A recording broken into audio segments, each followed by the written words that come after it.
ಚಾನೆಲ್ನ ಸಮಸ್ತ ವೀಕ್ಷಕರಿಗೆ ನಮಸ್ಕಾರ. ಇವತ್ತಿನ ವಿಶೇಷ ಕಾರ್ಯಕ್ರಮಕ್ಕೆ ಸ್ವಾಗತ. ಈ ಕಾರ್ಯಕ್ರಮದಲ್ಲಿ ಬಿಜೆಪಿಯ ಹಿರಿಯ ರಾಜಕಾರಣಿ, ರಾಜ್ಯ ಬಿಜೆಪಿ ಕಾರ್ಯಕಾರಿಣಿ ಸದಸ್ಯರಾಗಿರುವಂತಹ ಅಪಚಟೋಳಂಡ ಮನು ಮುತ್ತಪ್ಪ ಅವರಿದ್ದಾರೆ.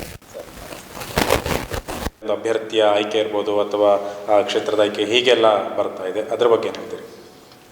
ಅಭ್ಯರ್ಥಿ ಆಯ್ಕೆ ಅಂತ ಹೇಳಿದ್ರೆ ನಾನು ಒಂದೇ ಹೇಳಲಿಕ್ಕೆ ಇಚ್ಛಿಸ್ತೀನಿ. ಅನುಭವದ ಆಧಾರದ ಮೇಲೆ ಮತ್ತು ಹಿರಿತನದ ಆಧಾರದ ಮೇಲೆ ಆಕಾಂಕ್ಷಿಗಳು ಆಗೋದರಲ್ಲಿ ತಪ್ಪೇನಿಲ್ಲ. ನಮ್ಮಲ್ಲಿ ಹಲವಾರು ಜನರು ಈ ಬಾರಿ 2 ಕ್ಷೇತ್ರಗಳಲ್ಲಿ ಆಕಾಂಕ್ಷಿಗಳಿದ್ದಾರೆ. ಸಿಟ್ಟಿಂಗ್ MLAಗಳು ಸಮೇತ ಇದ್ದಾರೆ. ಅವರು ಒಂದು ಒಳ್ಳೆಯ ಕೆಲಸಗಳನ್ನು ನಿರಂತರವಾಗಿ ಮಾಡ್ತಾ ಬರ್ತಾ ಇದ್ದಾರೆ. ಆಕಾಂಕ್ಷಿಗಳು ತಮ್ಮ ಬೇಡಿಕೆ ನೀಡೋದರಲ್ಲಿ ತಪ್ಪೇನಿಲ್ಲ. ಮತ್ತು ಕೊನೆಗೆ ಹೈಕಮಾಂಡ್ ಏನು ತೀರ್ಮಾನ ಮಾಡ್ತದೆ ಅದಕ್ಕೆ ಬದ್ಧರಾಗಿ ನಾವೆಲ್ಲ ಕೆಲಸ ಈ ಹಿಂದೆ ಸಮೇತ ಭಾಳಷ್ಟು ಆಕಾಂಕ್ಷಿಗಳಿದ್ದರು. ಆದರೆ ಪಕ್ಷ ಒಂದು ಅಭ್ಯರ್ಥಿಯನ್ನು ತೀರ್ಮಾನ ಮಾಡಿದ ನಂತರ ಪಕ್ಷದ ಗೆಲುವಿಗೆ ಶ್ರಮಿಸ್ತಕ್ಕಂಥದ್ದು ನಮ್ಮೆಲ್ಲರ ಕಾರ್ಯಕರ್ತರ ಕರ್ತವ್ಯ. ಹಾಗೆ ನೀವು ಹೇಳಿದಾಗೆ ಒಂದು ಕಡೆಯಲ್ಲಿ ನೀವು ಕೂಡ ಹಿರಿಯರಿದ್ದೀರಿ, ನೀವು ಕೂಡ ಒಂದು ಕಡೆಯಿಂದ ಆಕಾಂಕ್ಷಿಗಳಾಗಿದ್ದೀರಿ ಅಂತ ಇದೆ. ಹೇಗಿದೆ ಅಂದರೆ ಸಿಗಬಹುದು ಅಂತಿದೆಯಾ ಅಥವಾ ಸಿಕ್ಕಿದ್ರೆ ಮಾಡಬಹುದು ಅಂತಿದೆ, ಹೇಗೆ? ನಾನು ಒಬ್ಬ ಪ್ರಬಲ ಆಕಾಂಕ್ಷಿ ಇದ್ದೀನಿ. ನಾನು ವಿರಾಜಪೇಟೆ ಕ್ಷೇತ್ರದಿಂದ ಆಕಾಂಕ್ಷಿ ಇದ್ದೀನಿ. ಅಲ್ಲಿ ಸದರಿ ಇರತಕ್ಕಂಥ ಶಾಸಕರು ತುಂಬ ಚೆನ್ನಾಗಿ ಕೆಲಸ ಮಾಡ್ತಾ ಇಲ್ಲ ಅಂತಲ್ಲ. ಆದರೂ ನಮಗೆ ಒಂದು ಅವಕಾಶವನ್ನು ಹೈಕಮಾಂಡ್ ಕೊಟ್ಟರೆ ನಾವು ಸಮೇತ ನಮ್ಮ ಸಾಮರ್ಥ್ಯಕ್ಕೆ ತಕ್ಕಂಥ ಕೆಲಸವನ್ನು ಖಂಡಿತವಾಗಿ ಮಾಡ್ತೀವಿ ಅಂತ ನಾನು ಹೇಳಲಿಕ್ಕೆ ಇಚ್ಛಿಸ್ತೀನಿ. ಹಾಗೆಯೇ ಇಷ್ಟು ವರ್ಷ ಇಲ್ಲದಂಥ ಒಂದು ವಿಚಾರ ಈಗಲೂ ಕೂಡ ಹೆಚ್ಚಾಗುತ್ತೆ. ಒಂದು ಜಾತಿ ಆಧಾರದ ಮೇಲೆ ಅಂತ ಈಗ ಕೊಡಗಿನಲ್ಲಿ ಒಂದು ಪ್ರಚಲಿತದಲ್ಲಿದೆ. ಅಂದರೆ ಈ ಕಡೆಗೆ ಇವರು ನಿಲ್ಸರಿ ಗೆಲ್ಬೋದು ಅಥವಾ ಈ ಕಡೆಗೆ ಈ ಜಾತಿಯವರು ಬೇಕು ಅಂತೇಳಿ, ಅದು ಸತ್ಯನ, ಹೇಗೆ? ಈಗ ಪ್ರಾರಂಭದಿಂದಲೇ ಯಾವಾಗ ನಮ್ಮಲ್ಲಿ ಕೊಡಗಿನಲ್ಲಿ ಡಿಲಿಮಿಟೇಷನ್ ಆಯಿತು, 2 ಕ್ಷೇತ್ರಕ್ಕೆ ನಾವು ಪರಿವರ್ತನೆ ಆದವು. ಆ 2 ಕ್ಷೇತ್ರ ಪರಿವರ್ತನೆ ಆದಾಗ BJPಯವರು ಎಂದೂ ಜಾತಿಯ ಆಧಾರದಲ್ಲಿ ಅಭ್ಯರ್ಥಿಗಳನ್ನು ಆಯ್ಕೆ ಮಾಡಲಿಲ್ಲ. ಅದಕ್ಕೆ ಉದಾಹರಣೆ ಅಪಚರಂಜನ್ ಅವರು ಎಲ್ಲಿ ಮೈನಾರಿಟಿ ಕೊಡವರಿದ್ದಾರೆ ಆ ಕ್ಷೇತ್ರದಿಂದ ನಿರಂತರವಾಗಿ ಬರ್ತಾ ಇದ್ದಾರೆ. KG ಬೋಪಯ್ಯನವರು ವಿರಾಜಪೇಟೆ ಕ್ಷೇತ್ರದಿಂದ ಅಲ್ಲಿ ಕೊಡವರು ಬಹುಮತ ಇದ್ದರೂ ಸಮೇತ ನಿರಂತರವಾಗಿ ಈ ಜಾತಿ ಅಂತ ಹೇಳತಕ್ಕಂಥದ್ದು ಅವರು ಕೆಲವರು ಅದನ್ನು ಈ ಚುನಾವಣೆ ಅಂತಲ್ಲ, ಎಲ್ಲ ಚುನಾವಣೆಗಳು ಬಂದಾಗ ಈ ಜಾತಿ ಅಸ್ತ್ರಗಳು ಪ್ರಾರಂಭವಾಗ್ತದೆ. ಈ ವಿರೋಧಿಗಳಿಗೆ ಯಾವಾಗಂತ ಚುನಾವಣೆ ಹತ್ತಿರ ಬಂದಾಗ ಯಾವುದೂ ಸಾಧ್ಯ ಆಗದಿದ್ದರೆ ಈ ಒಂದು ಜಾತಿಯ ಅಸ್ತ್ರವನ್ನು ಬಿಟ್ಟು ಮತದಾರರಲ್ಲಿ ಒಂದು ಗೊಂದಲವನ್ನು ಸೃಷ್ಟಿ ಮಾಡತಕ್ಕಂಥ ಕೆಲಸಗಳನ್ನು ಮಾಡ್ತಿದ್ದಾರೆ. ಜಾತಿ ವ್ಯವಸ್ಥೆಗಳು ಖಂಡಿತ ಬರಬಾರ್ದು. ಖಂಡಿತವಾಗಿ ಕೊಡಗಿನ ಜನ ಪ್ರಬುದ್ಧರಿದ್ದಾರೆ. ಮತದಾರರು ತಮ್ಮ ಆಯ್ಕೆ ಖಂಡಿತವಾಗಿ ಅವರು ನಿಷ್ಪಕ್ಷಪಾತವಾಗಿ ಮಾಡ್ತಾರೆ.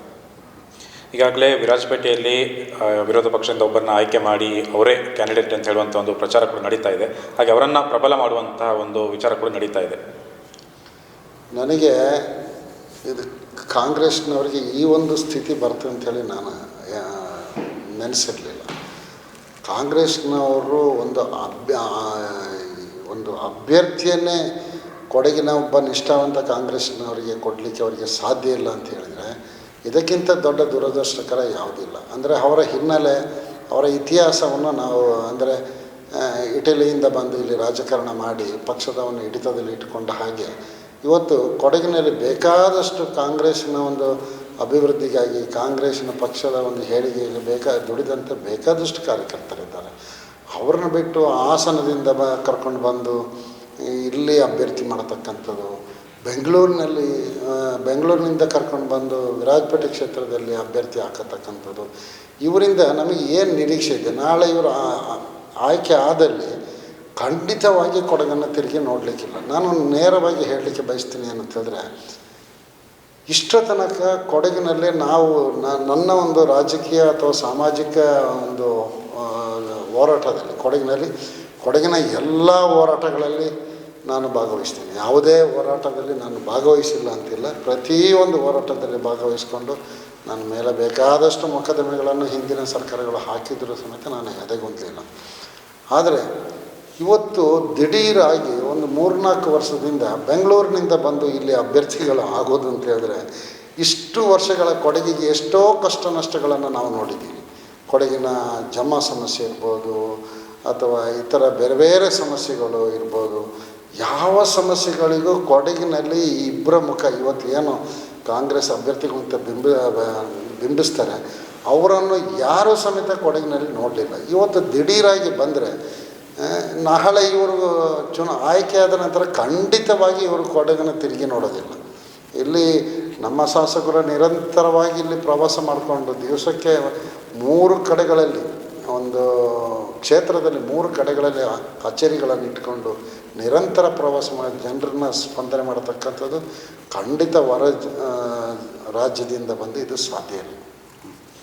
ಹಾಗೆಯೇ ಮತ್ತೊಂದು ಈಗಿನ MLAಗಳ ಮೇಲೆ ಆರೋಪ ಕೂಡ ಇದೆ, ಸರಿಯಾಗಿ ಕೆಲಸಗಳ ಮಾಡ್ತಿಲ್ಲ ಮತ್ತು ಕಾಮಗಾರಿಗಳು ಸರಿಯಾದ ರೀತಿಯಲ್ಲಿ ನಡೀತಿಲ್ಲ ಅಂತ ಹೇಳಿ.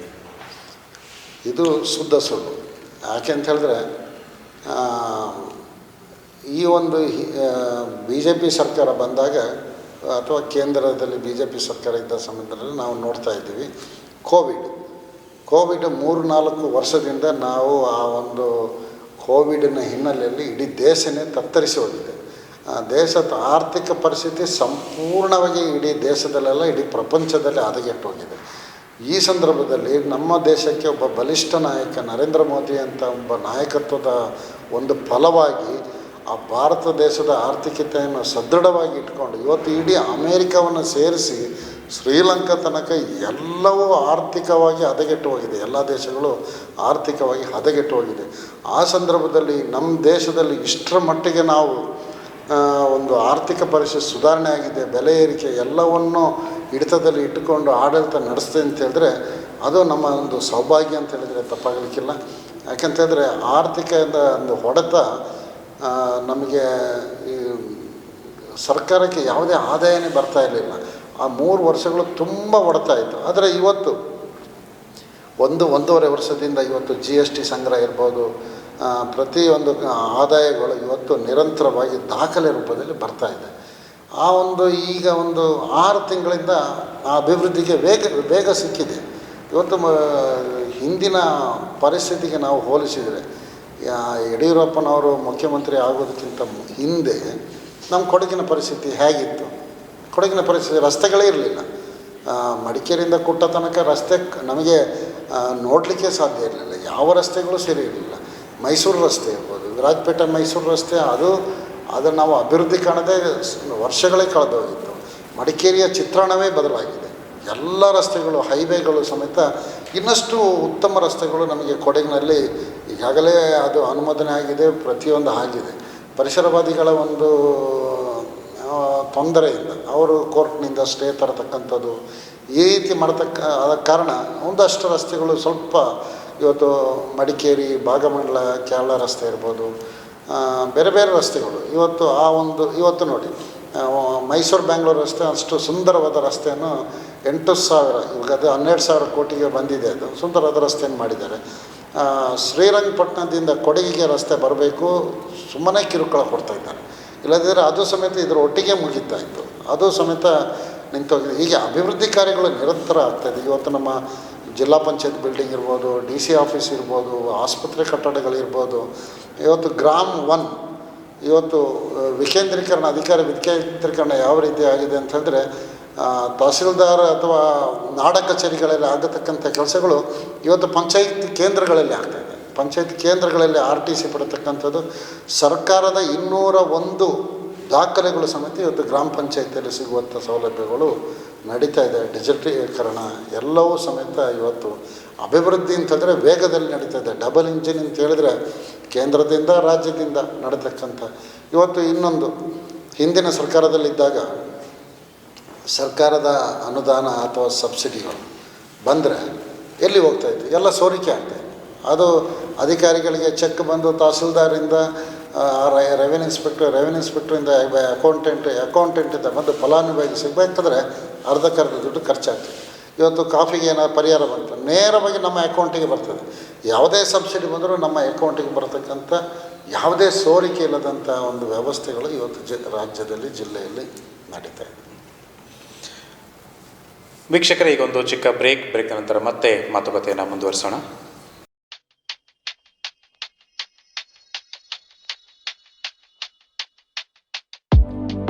Shining senses in your life. desirable designs, gives you treasured memory. Sharda Jewellers. Shakti Residential School and College, Shaktinagar, Mangaluru. CBSE curriculum located in a serene environment 4 acres from the city life, 2.5 kilometers away from Nantur Junction. World-class amenities that help providing joy of learning, shaping personality to face the reality of life. Value-based teaching and emphasis on discipline. Shakti PU College has science and commerce streams along with integrated coaching to prepare students for competitive examinations. A well-stocked library, furnished labs, spacious auditorium, clean and hygienic food, separate fully furnished hostel for boys and girls is available. Learning to create choices, our motto, is reflected in every act of our students and teachers. For admissions, please contact 0824 2230 452 9686 000046. ಇದೇ ಅವಕಾಶ business ಬೆಳೆಸೋದಕ್ಕೆ. ಆದ್ರೆ ಹಣ ನಿಮ್ಮ super power use ಮಾಡುವ time ಬಂದಿದೆ. ನೀವು tension ತಗೋಬೇಡಿ. IIFL ಫೈನಾನ್ಸ್ನಿಂದ ಥಟ್ಟನೆ loan ತಗೊಳ್ಳಿ ಮತ್ತೆ ಬಿಸ್ನೆಸ್ನ ಬೆಳೆಸ್ತಾ ಹೋಗಿ. ನಿಮ್ಮಂಥ ಸೂಪರ್ ಹೀರೋಸ್ ಅನ್ನು ಇಂಥ ಚಿಕ್ಕ ಪುಟ್ಟ ಪ್ರಾಬ್ಲಮ್ಸ್ ಹೇಗೆ ತಡೆಯಬಲ್ಲವು? ಹೀಗಾಗಿ ಲೈಫ್ ಏಳಿಗೆ ಅವಕಾಶ ಕೊಟ್ಟಾಗಲೆಲ್ಲ ನಿಮ್ಮದೇ ಸೂಪರ್ ಪವರ್, ನಿಮ್ಮ ಗೋಲ್ಡ್ ಯೂಸ್ ಮಾಡಿ ಮತ್ತು IIFL ಫೈನಾನ್ಸ್ ನಿಂದ ಗೋಲ್ಡ್ ಲೋನ್ ಪಡೆಯಿರಿ. IIFL ಫೈನಾನ್ಸ್ ಹೇಳುತ್ತೆ ನಿಜವಾದ ಮಾತು. ಶಾರದಾ ವಿದ್ಯಾನಿಕೇತನ PU ಕಾಲೇಜ್ ಮಂಗಳೂರು ವಿದ್ಯಾಸಂಸ್ಥೆಗಳಿಗೆ ಹೆಸರುವಾಸಿಯಾದ ಮಂಗಳೂರು ನಗರದ ಹೊರವಲಯದಲ್ಲಿ ತಲಪಾಡಿಯ ದೇವಿನಗರದ ಸುಂದರವಾದ ಪರಿಸರದಲ್ಲಿ ಶಾರದಾ ವಿದ್ಯಾನಿಕೇತನ PU ಕಾಲೇಜ್ 56 ಎಕರೆ ವಿಸ್ತಾರವಾದ ಪ್ರದೇಶದಲ್ಲಿ ಸುಸಜ್ಜಿತವಾದ ಕಾಲೇಜ್ ಕಟ್ಟಡ, ವಿದ್ಯಾರ್ಥಿನಿಯರಿಗೆ ಪ್ರತ್ಯೇಕ ವಸತಿ ನಿಲಯ, ವಿಜ್ಞಾನ ಮತ್ತು ಕಾಮರ್ಸ್ ವಿಭಾಗಕ್ಕೆ ಪ್ರವೇಶಾತಿ ಆರಂಭ, ಇಂಟಿಗ್ರೇಟೆಡ್ ಕೋಚಿಂಗ್ ಮತ್ತು JEE, ನೀಟ್, NDA, CET, ನಾಟ ಇತರ ಸ್ಪರ್ಧಾತ್ಮಕ ಪರೀಕ್ಷೆಗಳಿಗೆ ತರಬೇತಿ, NDA ವಿದ್ಯಾರ್ಥಿಗಳಿಗೆ ಪಠ್ಯದ ತರಬೇತಿ ಜೊತೆಗೆ ದೈಹಿಕ ಸದೃಢತೆಗೆ ತರಬೇತಿ ನೀಡುವುದು ಶಾರದಾ ವಿದ್ಯಾನಿಕೇತನದ ವಿಶೇಷವಾಗಿದೆ.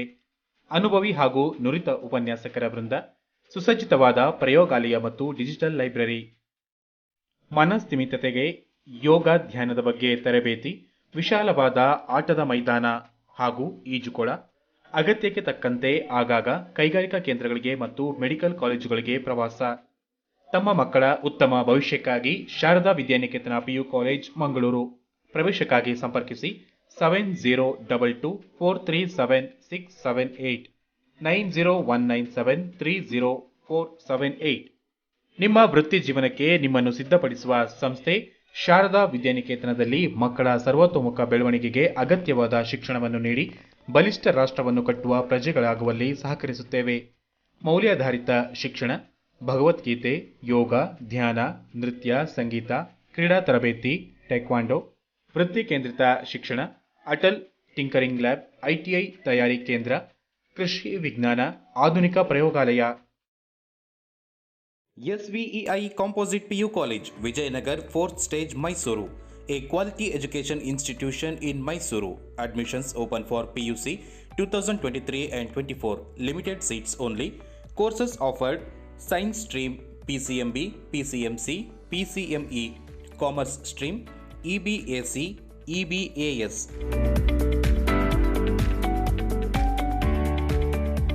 Highly qualified and dedicated faculties. Ideal faculty to student ratio which promises individual attention. Excellent result every year. Spacious and well equipped laboratories provided with the best study material. Economical fee structure includes scholarship exams. Ample play space for outdoor and indoor games. Hostel facility for boys and girls separately. Transport facilities available with GPS. Limited seats only. SVEI Composite PU College, 1st Main, 4th stage, Vijayanagar, Mysore. Contact for admissions 08212 598 122. Mobile 8971 49.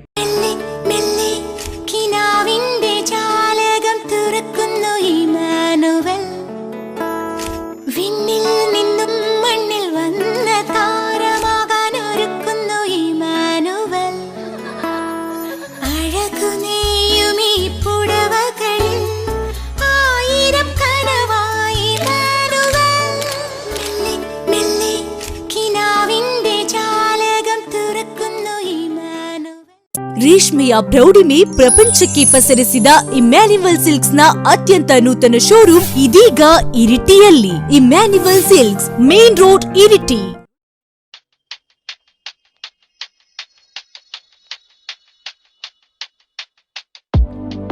Shining senses in your life.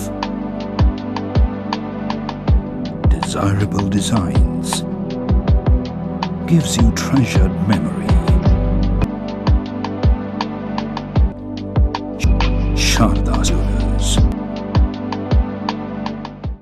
ಬ್ರೇಕ್ನ ನಂತರ ಮತ್ತೆ ಕಾರ್ಯಕ್ರಮಕ್ಕೆ ಸ್ವಾಗತ. Sir, ಇದರ ಜೊತೆಗೆ ಪ್ರಸ್ತುತವಾಗಿ ನಿಮಗೆ ಹಾಸನ ಜಿಲ್ಲೆಯ ಉಸ್ತುವಾರಿಯನ್ನು ಕೂಡ ವಹಿಸಲಾಗಿದೆ. ಆ ಒಂದು ಜವಾಬ್ದಾರಿ ಹೇಗೆ ನಡೀತಿದೆ ಸರ್?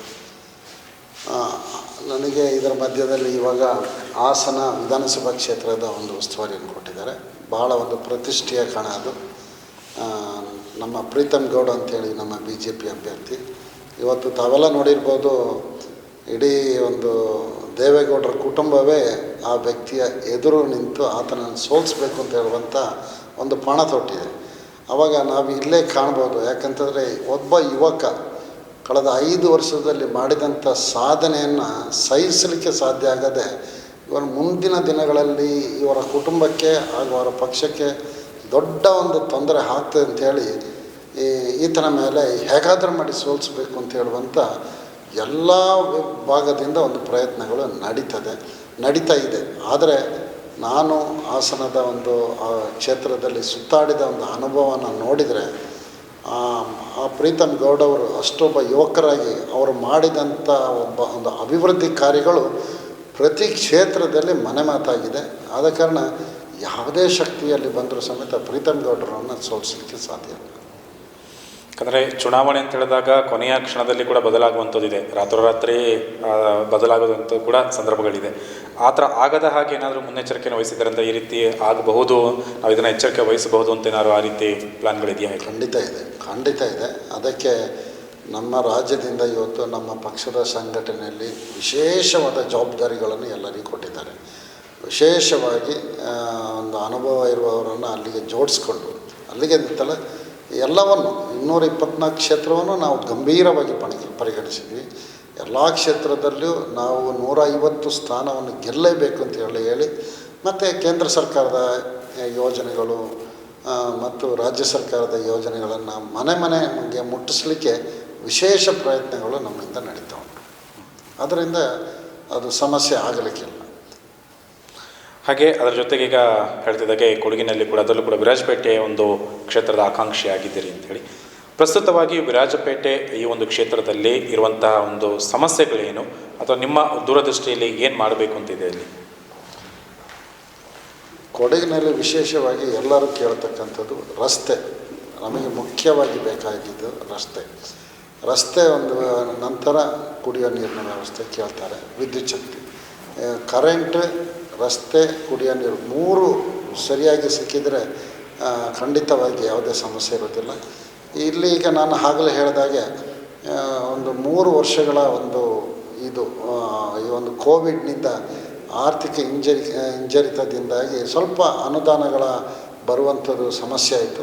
ಆದರೆ ಈಗ ಸಾಗರೋಪಾದಿಯಲ್ಲಿ ನಮಗೆ ನಮ್ಮ ಜಿಲ್ಲೆಗೆ ಅನುದಾನಗಳು ನಿರಂತರವಾಗಿ ಬರ್ತಾಯಿದೆ. ಅದರಲ್ಲಿ ಯಾವುದೇ ಸಮಸ್ಯೆ ಇಲ್ಲ. ಹೀಗೆ ಮುಂದುವರಿದರೆ ಮುಂದಿನ ಇನ್ನೊಂದು 2 ವರ್ಷದಲ್ಲಿ ಬಹುಶಃ ಕೊಡಗಿನಲ್ಲಿ ಸಮಸ್ಯೆಗಳೇ ಇಲ್ಲ ಅಂತ ಹೇಳುವಂಥ ಮಟ್ಟಿಗೆ ಅಭಿವೃದ್ಧಿಗಳು ಖಂಡಿತ ನಡೀತದೆ.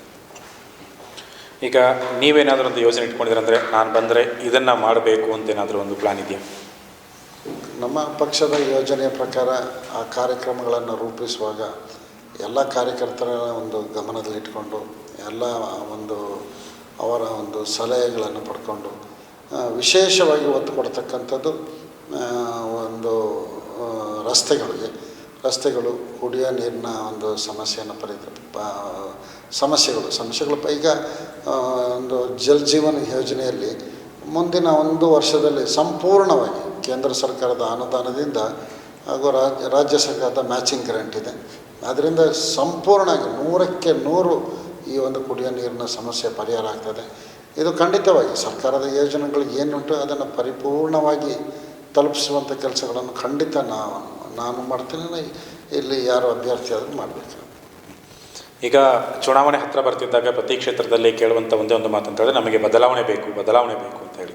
ಹಾಗೆ ಆ ಬದಲಾವಣೆ ಅಂತ ಹೇಳಿದಾಗ ನಮಗೆ ಬೇರೆ ಪಕ್ಷದಿಂದನೇ ಆಗಬೇಕು ಅಂತಿಲ್ಲ, ನಮ್ಮ ಪಕ್ಷದೊಳಗೇ ಮತ್ತೊಂದು ಹೊಸ ಮುಖ ಬರಬಹುದು ಅನ್ನೋ ಬದಲಾವಣೆಯೂ ಕೂಡ ಆಗಬಹುದು.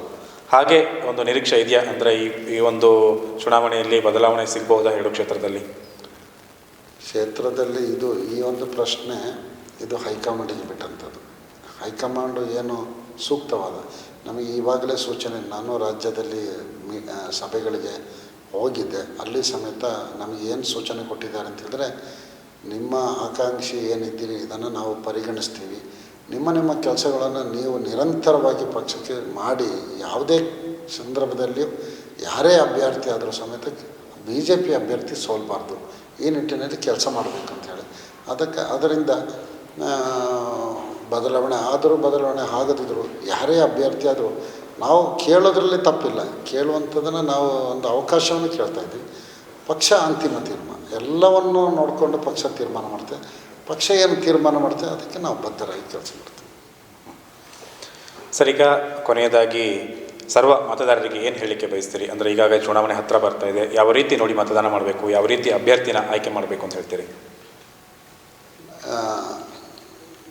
ಈ ಒಂದು ಮುಂದಿನ ಬಹಳ ಮುಖ್ಯವಾದ ಈ ಚುನಾವಣೆ, ಕೇಂದ್ರದಲ್ಲಿ ಒಂದು ಬಲಿಷ್ಠ ಸರ್ಕಾರವನ್ನು ನಾವು ನೋಡ್ತಾ ಇದ್ದೀವಿ. ನರೇಂದ್ರ ಮೋದಿಯವರ ನೇತೃತ್ವದಲ್ಲಿ ನಡೀತಕ್ಕಂಥ ಒಂದು ಬಲಿಷ್ಠ, ಪ್ರಪಂಚದಲ್ಲೇ ಇವತ್ತು ನಂಬರ್ 1 ಪ್ರಧಾನಮಂತ್ರಿಯಾಗಿ ಅವರು ಹೊರಹೊಮ್ಮಿದ್ದಾರೆ. ಈ ಸಂದರ್ಭದಲ್ಲಿ ರಾಜ್ಯದಲ್ಲಿ ಅಷ್ಟೇ ಆ ಕೇಂದ್ರದ ಎಲ್ಲ ಯೋಜನೆಗಳು, ಸರ್ಕಾರದ ಯೋಜನೆಗಳು 100ಕ್ಕೆ 100 ಇಂಪ್ಲಿಮೆಂಟ್ ಆಗಬೇಕು ಅಂತ ಹೇಳಿದ್ರೆ ರಾಜ್ಯದಲ್ಲೂ ಒಂದು ಸಾಧಾರಣ ಬಹುಮತದಿಂದ ಬಂದರೆ ಸಾಲದು. 125ರಿಂದ 150 ಸ್ಥಾನಗಳು ಬಂದರೆ ಎಲ್ಲ ಯೋಜನೆಗಳನ್ನು ಅನುಷ್ಠಾನ ಮಾಡಲಿಕ್ಕೆ ಭಾಳ ಸುಲಭ ಆಗ್ತದೆ. ಅದು ಕೊಡಗಿಗೂ ಸಮೇತ ಭಾಳ ಪ್ರಯೋಜನ ಆಗ್ತದೆ. ಈ ನಿಟ್ಟಿನಲ್ಲಿ ಮುಂದಿನ ದಿನಗಳಲ್ಲಿ ಬಹುಶಃ ಕೇಂದ್ರದಲ್ಲಿ ಸಮೀಕ್ಷೆಗಳ ಪ್ರಕಾರ ಅಥವಾ ಒಂದು ಅಂದಾಜಿನ ಪ್ರಕಾರ ಮುಂದಿನ 10 ವರ್ಷಕ್ಕೆ ಕೇಂದ್ರದಲ್ಲಿ ಈ ಸರ್ಕಾರದ ಬದಲಾವಣೆ ಸಾಧ್ಯನೇ ಇಲ್ಲ. ಆ ನಿಟ್ಟಿನಲ್ಲಿ ಕರ್ನಾಟಕದಲ್ಲಿ ಬದಲಾವಣೆ ಆದ ಪಕ್ಷದಲ್ಲಿ ಬಹುಶಃ ನಮ್ಮ ಸಂಪೂರ್ಣ ಅಭಿವೃದ್ಧಿ ಕೆಲಸಗಳಿಗೆ ಹಿನ್ನಡೆ ಆಗೋದ್ರಲ್ಲಿ ಸಂಶಯ ಇಲ್ಲ. ಖಂಡಿತವಾಗಿಯೂ ಅದರ ಅನುಭವನ ನಾವು ಪಡಬೇಕಾಗ್ತದೆ. ಯಾಕಂತೇಳಿದ್ರೆ ಯಡಿಯೂರಪ್ಪನವರು ಹಿಂದೆ ಮುಖ್ಯಮಂತ್ರಿ ಆಗಿದ್ದಾಗ 2,000 ಕೋಟಿ ರೂಪಾಯಿಗಳು ನಮ್ಮ ಜಿಲ್ಲೆಗೆ ಅನುದಾನ ಬಂದಿತ್ತು. ತದನಂತರ ಸಿದ್ದರಾಮಯ್ಯನವರು ಇಲ್ಲಿ ನಮಗೆ ರಾಜ್ಯದಲ್ಲಿ ಮುಖ್ಯಮಂತ್ರಿ ಆದ ನಂತರ 5 ವರ್ಷಗಳ ಒಂದು ಆಡಳಿತ ಸಂಪೂರ್ಣ ನಮ್ಮನ್ನು ಒಂದು 20 ವರ್ಷ ಹಿಂದೆ ಕರ್ಕೊಂಡು ಹೋಗ್ಬಿಟ್ಟು, ಅನುದಾನದ ಕೊರತೆ ಅಂತೇಳಿದ್ರೆ 500 ಕೋಟಿ ಅನುದಾನ ಸಮೇತ ನಮ್ಮ ಜಿಲ್ಲೆಗೆ ಬಂದಿಲ್ಲ. ಏನು ಪ್ಯಾಕೇಜ್ಗಳು ಘೋಷಣೆ ಆಯಿತು, ಒಂದೇ ರೂಪಾಯಿಯ ಪ್ಯಾಕೇಜ್ ಸಮೇತ ಬಂದಿಲ್ಲ, ಯಾವುದೇ ಕೆಲಸಗಳಾಗಲಿಲ್ಲ. ಆ ಹಿನ್ನೆಲೆಯಲ್ಲಿ ಇದೇ BJPಯನ್ನು ಮತ್ತೊಮ್ಮೆ ಎಲ್ಲರೂ ಸೇರಿ ಆರಿಸಿದರೆ ಖಂಡಿತವಾಗಿಯೂ ಮುಂದಿನ ದಿನಗಳಲ್ಲಿ ಒಂದು ಜಿಲ್ಲೆಗೆ ಒಂದು ಉತ್ತಮವಾದ ಭವಿಷ್ಯ ಖಂಡಿತ ಇದೆ ಅಂಥೇಳಿ ನಮ್ಮೆಲ್ಲ ನಮ್ಮ ಸಮಸ್ಯೆಗಳು ಪರಿಹಾರ ಆಗ್ತದೆ. ಸರ್, ಇದುವರೆಗೆ ನಿಮ್ಮ ಒಂದು ರಾಜಕೀಯ ಜೀವನದ ಬಗ್ಗೆ ಹಾಗೆ ಮುಂದಿನ ಚುನಾವಣೆಯ ತಯಾರಿ ಬಗ್ಗೆ ಮಾತಾಡಿದ್ರಿ. ಹಾಗೆ ಅವಕಾಶ ಸಿಕ್ಕಿದ್ರೆ ನಾವು ಕೂಡ ನಿಮ್ಮನ್ನು ಮುಂದಿನ ಸಂದರ್ಶನದಲ್ಲಿ MLA ಆಗಿ ನೋಡುವಂಥ ಒಂದು ಅವಕಾಶ ಸಿಗಲಿ ಅಂತ ಈ ಸಂದರ್ಭ ಹಾರೈಸ್ತೀವಿ. ಹಾಗೆ ಸಮಗ್ರವಾಗಿ ಈ ವಿಚಾರವನ್ನು ನಮ್ಮೊಂದಿಗೆ ಹಂಚಿಕೊಂಡಿದ್ದಕ್ಕಾಗಿ ಧನ್ಯವಾದಗಳು ಸರ್. Thank you. ವೀಕ್ಷಕರೇ, ಇದಾಗಿತ್ತು ಇವತ್ತಿನ ವಿಶೇಷ ಕಾರ್ಯಕ್ರಮ. ಮುಂದಿನ ಸಂಚಿಕೆಯಲ್ಲಿ ಮತ್ತೊಂದು ವಿಚಾರದೊಂದಿಗೆ ನಿಮ್ಮ ಮುಂದೆ ಬರುತ್ತೇವೆ. ಅಲ್ಲಿವರೆಗೆ ನೋಡ್ತಾ ಇರಿ ಕಾವೇರಿ ನಾಡಿನ ಸಮಗ್ರ ಸುದ್ದಿಗಾಗಿ ಕೊಡಗು ಚಾನಲ್.